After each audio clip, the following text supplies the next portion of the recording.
राजेश अपनी पत्नी और बच्चों के साथ चाट के ठेले पर दही बड़े खा रहा था। अचानक ठेले वाले ने अपने 20 साल के लड़के को खींचकर थप्पड़ लगाते हुए कहा, तुझे कितनी बार समझाया है, कांजी के पानी में डूबा कुर्छी दही बड़ों में मत डाला कर। इसका अलग कुरच्छा है ना।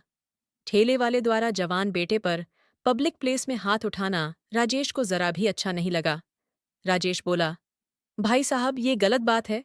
यहां भरी सड़क पर जवान बेटी पर हाथ उठाना मूर्खता की चरम सीमा है। राजेश की बात सुनकर लड़के के पिता को गलती का एहसास हुआ तो उसकी आंखों में आंसू आ गए।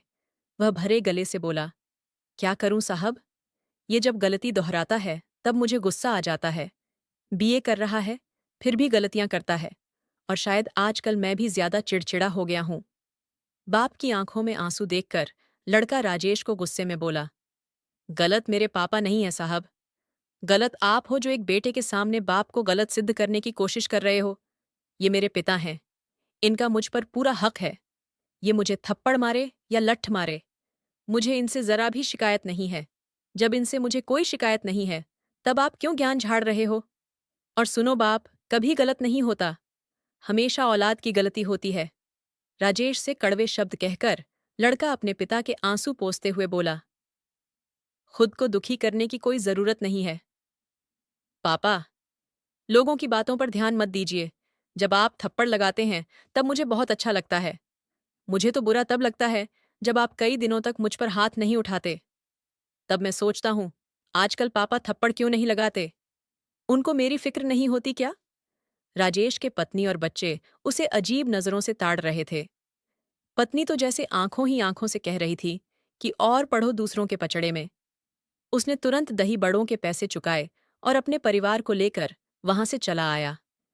पत्नी और बच्चे थोड़ा आगे चलकर फिर एक ठेले पर रुक गए और गोलगप्पे खाने लगे। मगर राजेश के दिमाग में बघाड़े से बज रहे थे।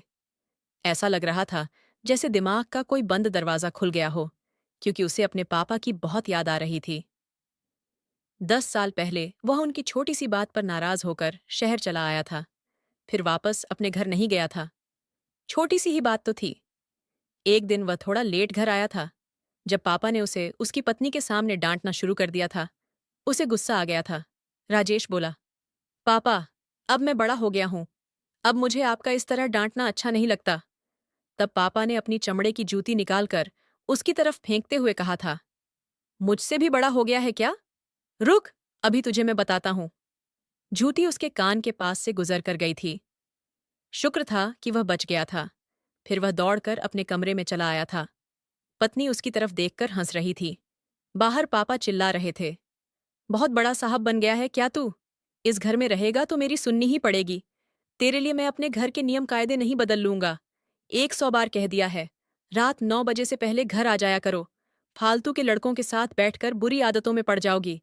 मगर मेरी बात तुम्हारी समझ में नहीं आती। राजेश कमरे में बैठा चिल्लाया, नहीं रहना मुझे इस घर में। मैं सुबह घर छोड़कर चला जाऊंगा। मुझसे आपकी तानाशाही सहन नहीं होती। पापा दुगुने गुस्से में बोले, कल का जाता अभी चला जा। इस घर में रहेगा तो मेरी सुननी ही पड़ेगी। उसके अंदर गुस्से का जहर भर गया था। उस दिन सुबह 4 बजे वह पत्नी को लेकर चुपके से घर छोड़ आया था। राजेश अपने पापा, मामा, भाई और भाभी सबको छोड़ आया था। घर में सब पापा से डरते थे, मगर राजेश उनके सामने बोल जाता था, क्योंकि उसे लगता था पापा गलत है। मगर आज उस लड़के के मुंह से यह सुना कि बाप कभी गलत नहीं होता, हमेशा औलाद ही गलत होती है। क्या मैं गलत हूं? बीवी बच्चे मजे लेकर पानी पूरी खा रहे थे, मगर उसके भीतर विचारों का भंवर चल रहा था। उस रात उसे नींद नहीं आई। 10 साल से पापा का चेहरा भी नहीं देखा था। हाँ, माँ और भैया भाभी उसके पास शहर कई बार आ चुके थे, मगर वह बाप बेटे में अच्छी भली ठन हो गई थी। बाप जिद्दी था तो राजेश उनसे और 4 कदम आगे था, क्योंकि वह भी तो उनकी ही संतान था। पत्नी ने पूछा, क्या हुआ, नींद नहीं आ रही क्या? अभी तक जाग रहे हो? राजेश बोला, पापा की याद आ रही है। वह आश्चर्य से 0 वोल्ट के बल्ब की रोशनी में उसके चेहरे को देखते हुए बोली, लगता है ठेले वाले के लड़के की बात आपके दिल को लग गई है। राजेश उदास होकर बोला, वो 20 साल का लड़का बहुत बड़ी बात बोल गया, और उसने झूठ नहीं कहा। पापा कभी गलत नहीं होते, उनकी हर बात में हमारा भला छुपा होता है। पत्नी उसे पुचकारते हुए बोली, इसमें उदास होने की क्या बात है जी? दिवाली की छुट्टियां चल रही है। चलो, इस बार दिवाली गांव चलकर मनाते हैं। मैं तो पिछले 10 सालों से कई बार गांव जा चुकी हूँ। ससुर जी से भी बहुत बार मिल चुकी हूँ। वह मुझे तो बहुत प्यार करते हैं। हमेशा सर पर हाथ रखकर आशीर्वाद देते हैं। बच्चों को भी खूब प्यार करते हैं। राजेश बोला। एक बात बता। वह बोली। क्या? राजेश बोला। क्या पापा मुझे माफ करेंगे? पत्नी हंसते हुए बोली। अरे, आप भी कहाँ खंदक खाए बैठे हो? इतनी बड़ी तो लड़ाई नहीं हुई। वो आपके पापा हैं। थोड़ा सा मनाओगे तो वह मान जाएंगी। अगर गुस्से में एक आध जूता लगा दें तो चुपचाप खा लेना। बचपन में तो बहुत जूते खाए हैं ही आपने। कुछ देर बात करने के बाद पत्नी सो गई थी, मगर राजेश को नींद नहीं आ रही थी। रह रहकर पापा की याद आ रही थी। घर में राजेश सबसे छोटा था। पापा, भैया और दीदी से ज्यादा उसे प्यार करते थे। बहुत बार वह उसके लिए छुपाकर चीजें लाया करते थे। बहुत बार उन्होंने उसे रात को उठाकर चॉकलेट दी थी। बहुत बार उन्होंने उसे मेले या स्कूल जाते समय दीदी और भैया से छुपाकर पैसे दिए थे। राजेश 101 साल का हुआ तब तक पापा की छाती से चिपक कर सोया करता था। सर्दियों के मौसम में जब वह लात मारकर रजाई दूर फेंक देता था, तब पापा बार बार उसे रजाई ओढ़ाया करते थे। जब बड़ा हो गया, तब भी बहुत बार पापा उसके कमरे में आकर रजाई ओढ़ाते थे। जब सुबह वह लोग गांव के लिए निकले, तब वर्षों बाद मन में एक अलग ही खुशी थी। मन बिल्कुल निर्मल और मासूम बन गया था। सारी अकड़ पता नहीं कहाँ चली गई थी।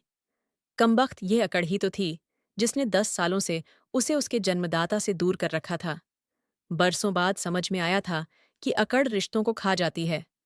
जैसे ही वह लोग घर पहुंचे, माँ, भाभी और भाई के बच्चों के चेहरे पर खुशी की चमक छा गई, क्योंकि राजेश जो घर आ गया था, 10 वर्षों बाद अपने घर की देहरी में प्रवेश किया था।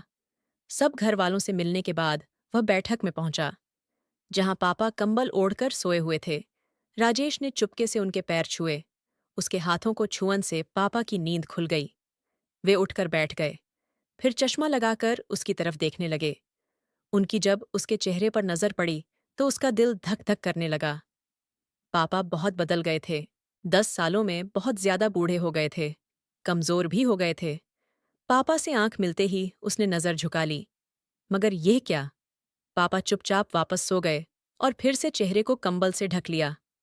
राजेश भूत बन गया। उनके पैरों की तरफ खड़ा होकर देखता रह गया। कुछ बोलने की हिम्मत नहीं हो रही थी। उनके दिल में नाराजगी आज भी बरकरार थी। जिंदगी में सबसे मुश्किल काम होता था पापा से बात करना। पैसों की जब भी जरूरत हुई, वह माँ से मांगता था। बाद में बड़े भैया कमाने लगे, तब उनसे मांग लेता था। आज तो 10 साल बाद पापा से बात करनी थी। बहुत मुश्किल काम लग रहा था। राजे इसे इसे कमरे से बाहर आ गया।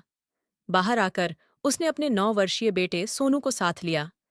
सोनू अपनी मम्मी के साथ जब भी गांव आता था, अपने दादू की बहुत बढ़ाई करता था।